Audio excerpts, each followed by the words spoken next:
My name's Tom Marchant. I am the owner of travel company Black Tomato, specialise in organising exceptional travel experiences and a lot of adventure-led travel around the world. How would I define adventure? Adventure is any experience that I think pushes you physically and mentally, not necessarily to the limit, but challenges you to undertake things that you've never perhaps done before, and distracts you and takes you away from the day-to-day life. I think adventure gets used quite widely when it applies to lots of travel, and sometimes things aren't particularly adventurous, but for me it's challenging yourself, putting yourself in new environments that stimulate you physically, stimulate you mentally, and is a massive, massive difference and juxtaposition to what you have in your daily life. I think the Northern Territory stands apart from Australia for many reasons. I think, I'm a huge fan of Australia, straight off I should say that. I think that the country itself is wonderful and has many reasons to go, but why I particularly like the Northern Territory is it differentiates itself so massively from the rest of Australia. It is a place like no other, and I don't just mean for Australia, I mean like the rest of the world. I think this whole belief that I particularly subscribe to, which is the world might have been discovered but it hasn't been fully explored, is embodied none better than the Northern Territory. To be able to stand in environments and landscapes and know that you're the only person for thousands of miles around, to see natural phenomena and physical monuments that are like no other place in the world, makes a place particularly special. The Northern Territory has it in abundance, whether that's Uluru or Arnhem Land or Kakadu.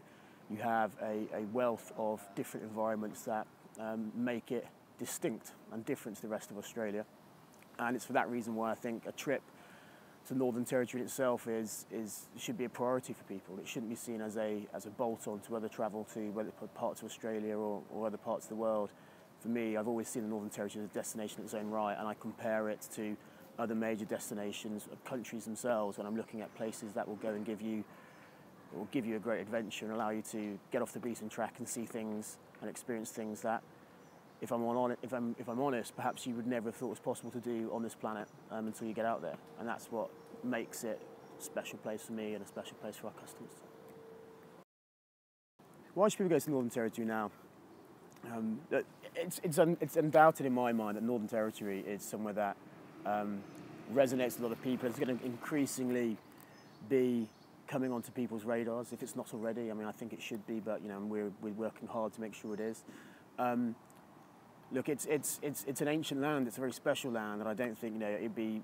I can't sit here and say, yeah, you should go now, because in 10 years' time there's going to be a strip mall, every juncture, or you're going to find fast food restaurants throughout. But I think why you should go now is because it's more about a reflection on our current way of living in our day and age. I think we work hard, we probably play hard as well, but you need to find the chance to escape and see things and experience things, and life passes you by quickly. I think that's something that we understand ourselves as people who run a business, myself, my partners, but also a lot of our clients say that to us. You make these plans with the best intentions, and then a year, 5 years, 10 years on, it's like, well, where did they all go? And suddenly your life has changed, there's new responsibilities, you're in different parts of your life. So why people need to go to Northern Territory now is not necessarily just right now, it's just at all. You need to go because it's a truly unique place to visit, and you will regret it if you don't go.